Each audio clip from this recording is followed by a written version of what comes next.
आज भारत में तो लोगों को नहीं पता होगा 40% जो सांसद है सब पे आरोप हैं, रेप के, घूसखोरी के, कत्ल के, ऐसे आरोप हैं देश के सांसदों पे। जिस तरीके से लोकसभा चुनाव है, तमाम नेतागण जो है रैलियां कर रहे हैं, अपनी अपनी डिंगे हाँक रहे हैं, लेकिन इसी देश में स्पेनिश महिला जो एक ब्लॉगर है वो आती है। आपको पता होगा कि झारखंड के दुमका में उसके साथ क्या होता है, जो विश्व गुरु का नारा देते हैं, विश्व गुरु बोलते हैं इस देश को, लेकिन यहाँ पर बाहर की महिला के साथ इस तरीके से हो जाता है। इस पर क्या सोचते हैं आप? सोचना क्या, मोदी है तो मुमकिन है, वो सिंपल सी बात है। जब तक मोदी जी रहेंगे ऐसे घटना होती रहेंगी और इन पर कार्रवाई भी नहीं होगी। कंडीशन अप्लाई, हर क्राइम का लाइसेंस है, संतरे रंग का कपड़ा और बीजेपी का समर्थक। आप बीजेपी के समर्थक हो जाओ, आप कोई भी क्राइम कर सकते हो। देश में एक लहर चल चुकी है अंधभक्ति की, ठीक है। जिस दिन ये देश अपने असल मुद्दों पर लौट कर आएगा, देश सही नेता चुनेगा। देश सही हाथों में नहीं है, सही नेता के हाथ में नहीं है, सही चुनाव देश में नहीं होगा। लेकिन लोग तो कह रहे हैं कि भैया सही, इस बार जो हुआ है चुनाव सही हुआ है और हमारे देश को जो है डंका बज रहा है, विदेशों में डंका बज रहा है, नाम हो रहा है मोदी का। पहले ऐसे आए हैं जिन्होंने कश्मीर तक को जो है अपने अंडर में कर लिया भैया, 370 धारा हटा। नहीं, ये तो चलो अच्छा काम है, 370 कश्मीर से हटी। कश्मीर भारत का अभिन्न अंग है, था और रहेगा, ठीक, इसमें कोई दो राय नहीं है। लेकिन विदेशों में डंका बज रहा है। डंका तब बजता है जब देश की इकोनॉमी सुधरती है, ठीक। इंडियन करेंसी की औकात क्या है विदेशों में? चाइना के 9 रुपये, इंडिया के 9 रुपये, चाइना का 1 रुपया बनता था 2014 से पहले। और जब से मोदी जी आए हैं 12 रुपये 70 पैसे खर्च करते हो तब चाइना का 1 रुपये बनता है। तो इंडियन करेंसी चाइनीज़ करेंसी से कमज़ोर हुई। दूसरा, डॉलर 2014 से पहले 65 रुपये का था, जब से मोदी जी आए 84-85 रुपये का चल रहा है, ठीक है। तो डंका तब बजता जब ये डॉलर 30 रुपये का हो जाता, ठीक। भारत की करेंसी जो है लगातार दूसरों की देशों की करेंसी से पिछड़ रही है, ठीक। और कई जगह तो INR एक्सेप्ट भी नहीं हो रहा, इंडियन रुपीज़ एक्सेप्ट भी नहीं करे कई कंट्री में। तो डंका कैसा बज रहा है? दूसरी बात, देश की मूलभूत ज़रूरतें, रोटी, कपड़ा, शिक्षा, स्वास्थ्य, रोजगार, ये सारी चीज़ें एक्सपेंसिव हुई हैं सरकार में, ठीक। और हर भ्रष्टाचारी मोदी सरकार में। डंका बजा भी सिंगापुर के प्रधानमंत्री ने अपनी पार्लियामेंट में कहा, अभी कल परसों की बात है ये, अपनी पार्लियामेंट में कहा कि देश में, इंडिया के अंदर, नेहरू के देश में पहली बार सबसे ज़्यादा करप्टेड, ठीक है, और सबसे ज़्यादा क्रिमिनल सांसद हैं। आज भारत में तो लोगों को नहीं पता होगा 40% जो सांसद है सब पे आरोप हैं, रेप के, घूसखोरी के, कत्ल के, ऐसे आरोप हैं देश के सांसदों पे। और भाजपा में चले गए तो धुल गए ना। भाजपा में चले गए तो धुल गए, ये तो दुर्भाग्य है। हेमंत विश्व शर्मा ने देश का हजारों करोड़ का घोटाला किया, नारायण राणे ने हजारों करोड़ का घोटाला किया, ठीक, अजीत पवार ने हजारों करोड़ का घोटाला किया। यही बीजेपी वाले जब तक वो विपक्ष में थे उनको जेल भेजने वाले थे, ED की जांच होती थी, CBI की जांच होती थी। भाजपा ज्वाइन करी, सारी जांचें बंद। मैं बताओ, देश को अगर लूटा है तो भैया इधर रह के भी लूटा है, उधर रह के भी लूटा है। ऐसे लोगों पर तो कार्रवाई होनी चाहिए ना। क्यों बंद कर दी फाइलें और क्यों हो जाती है बंद? मोदी सरकार भ्रष्टाचार के गढ़ में, ठीक। जितने भी भ्रष्टाचारी दूसरे पार्टियों में थे वो अब बीजेपी में है, तो मोस्ट करप्टेड पार्टी हुई ना बीजेपी। इलेक्टोरल बॉन्ड सबसे ज़्यादा उससे चंदा लेने वाली, ठीक, कौन है? बीजेपी है। 5,000 करोड़ की, 5,900 करोड़ की वर्थ बना ली इनने 10 साल में। भाई ऐसा तो किसी कांग्रेस 70 सालों से 800-900 करोड़ की वर्थ है उसकी, और बीजेपी 10 सालों में इतना बना लेती है। तो कौन है करप्शन की जड़ में? बताओ मुझे। सुनो मेरी बात, दिखा दूंगा आपको मैं। अच्छा, मोदी क्यों चाहिए? तुम तो पिताजी बना रहे थे मोदी को कुछ दिन पहले। देखो, ये पहले गलत भाषा का लैंग्वेज कर रहे हैं। नहीं गलत नहीं, तुमने कहा, मैंने नहीं कहा था।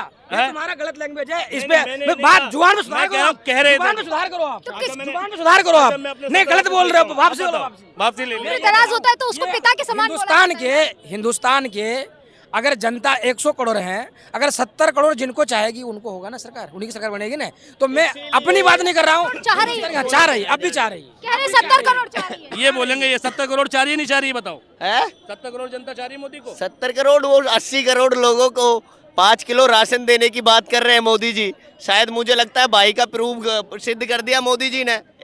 इन्होंने अपनी स्टेटमेंट में जाहिर कर दिया कि 80 करोड़ लोग, 80 करोड़ बेरोजगारों को, उन बेरोजगारों को नाश देने का काम भारतीय जनता पार्टी। फ्री की रेवड़ी कौन सी चलेगी? अरविंद जी की गुड गवर्नेंस को ये फ्री की रेवड़ी बताते हैं।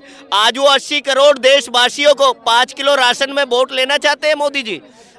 आप जीत की जनता समझ चुकी है। अपने आप दे रहे हैं, जनता मूर्ख नहीं है, जनता सब देव- जानती है। कैसे? जनता सब कुछ जानती है कि मुझे जनता किसे सब चुनना है। तो जनता कौन है? भाजपा की समर्थक? है ना, आप भी जानते हैं। जनता कौन है? दिल में बोला कि आएंगे मोदी, भैया भी बोल रहे हैं, भैया भी बोल रहे हैं। सुनो मैं, अभी बोले आपने। अरे सुनो, अभी बोले आपने ये बात। आप बुलवा रहे हैं, क्या बुलवा रहे हैं। बुलवा नहीं रहे आप?